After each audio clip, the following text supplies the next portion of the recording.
Aí Pedro respondeu, está aqui escrito, né, no texto, Atos capítulo 2, versículo 38 e 39. Arrependei-vos, e cada um de vós seja batizado em nome de Jesus Cristo, para a remissão dos vossos pecados, e recebereis o dom do Espírito Santo, porque a promessa vos pertence a vós, a vossos filhos e a todos os que estão longe, a quantos o Senhor nosso Deus chamar. Naquele dia, a Bíblia diz que quase 3.000 pessoas aceitaram a pregação, buscaram, arrependeram-se, buscaram aos apóstolos, foram batizados, e ali inicia a primeira igreja, a igreja cristã primitiva.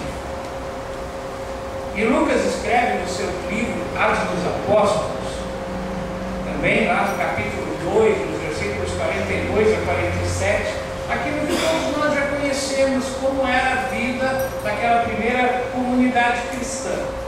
Capítulo 2, versículo 42, diz ali, né? E perseveravam na doutrina dos apóstolos e na comunhão, no partir do pão e nas orações. Em cada alma havia temor, e muitos prodígios e sinais eram feitos pelos apóstolos. Continuo lendo aqui da Bíblia. Todos os que criam estavam unidos e tinham tudo em comum, e vendiam suas propriedades e bens e os repartiam por todos, segundo a necessidade de cada um. E perseverando unânimes todos os dias no templo, e partindo o pão em casa, comiam com alegria e singeleza de coração, louvando a Deus e caindo na graça de todo o povo. E cada dia acrescentava-lhes o Senhor os que iam sendo salvos. As suas vidas mudaram, passaram a viver em comunhão com os irmãos, passaram a buscar no templo a palavra do Senhor, sentiam necessidade de conhecer mais de Deus, de aguardarem juntos a volta de Jesus Cristo. E eles faziam isso sempre, diariamente, viviam em conjunto. Paulo é o apóstolo que mais trabalhou no evangelismo, na missão aos gentios. E ele também foi o que mais escreveu, ele nos legou um material teológico tremendo, que a gente estuda na igreja, que a gente estuda na nossa casa, quando fazemos as nossas meditações. Paulo fala, na sua primeira carta aos Coríntios, ele escreve de uma comunidade dividida, com sérios problemas de relacionamento. E ele fala que não deve ter divisões na igreja, e que pela ação do Espírito Santo a igreja devia ser um lugar onde as pessoas aprendessem a palavra de Deus e recebessem dons espirituais para serem usados no trabalho, na obra do Senhor.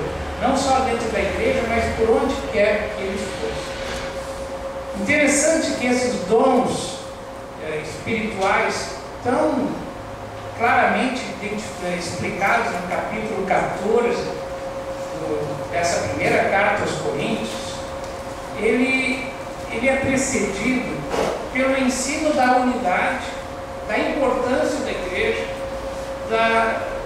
do fato da igreja ser composta por pessoas diferentes e pessoas que têm qualidades e funções diferentes também. Ele compara, pela primeira vez assim, que a gente tem essa ideia, que a gente encontra na Bíblia, que para mim foi muito importante, a ideia de um corpo, braço, perna, os pés, cada um é diferente do outro, todos estão a serviço do corpo, e esse corpo ele é guiado por uma cabeça, por uma mente, e essa cabeça, esse que guia essa igreja é Jesus Cristo.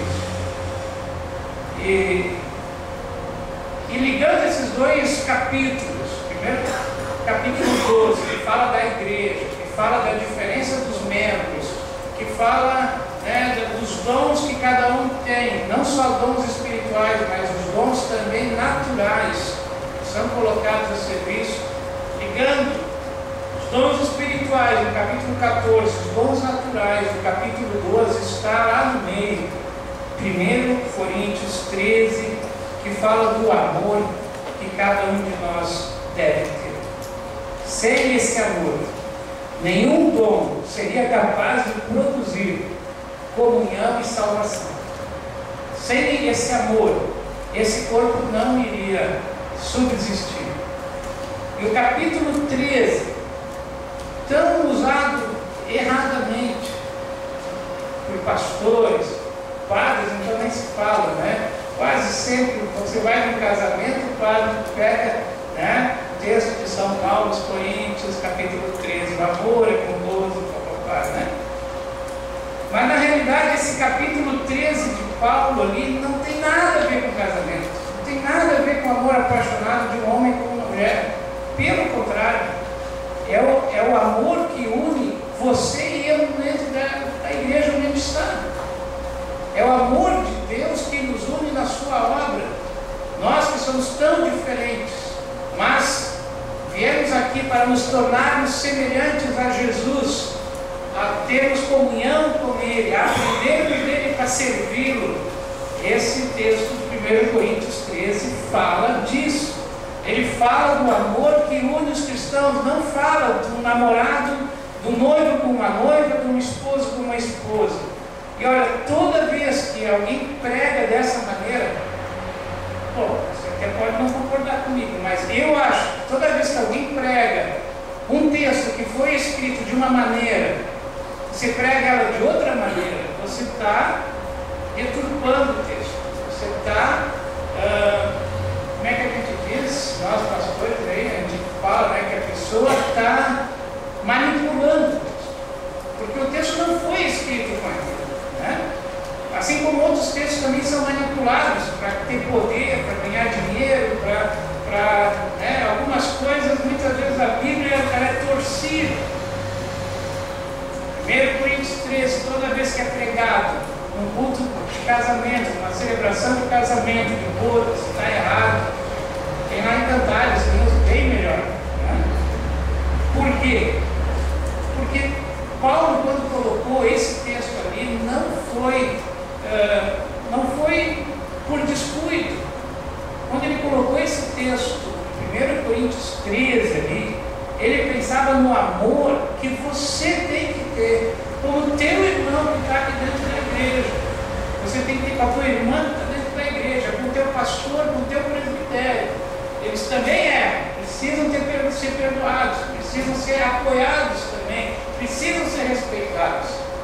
Então, depois que eu entendi isso, eu nunca mais usei esse texto para pregar casamento, porque eu tenho certeza que esse texto ele tem que ser pregado domingo de manhã ou domingo de noite na igreja, para que cada irmão entenda que o amor, o perdão, a paciência, isso aí não é opcional, não é, você pode optar em fazer ou não fazer, tem que ser feito, né?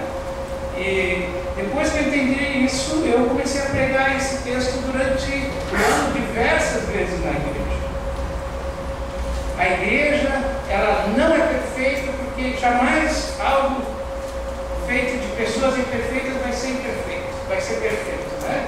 A igreja só vai ser perfeita lá quando o Senhor nos levar para a sua glória na Nova Jerusalém. Ali sim, não vai ter mais pecado nem dor.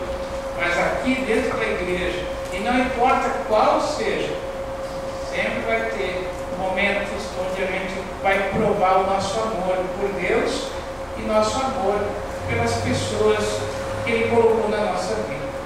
Por causa desse perdão, movido pelo amor de Deus que age em nós, nós podemos perdoar quem nos ofendeu e ajudá-los nas suas necessidades.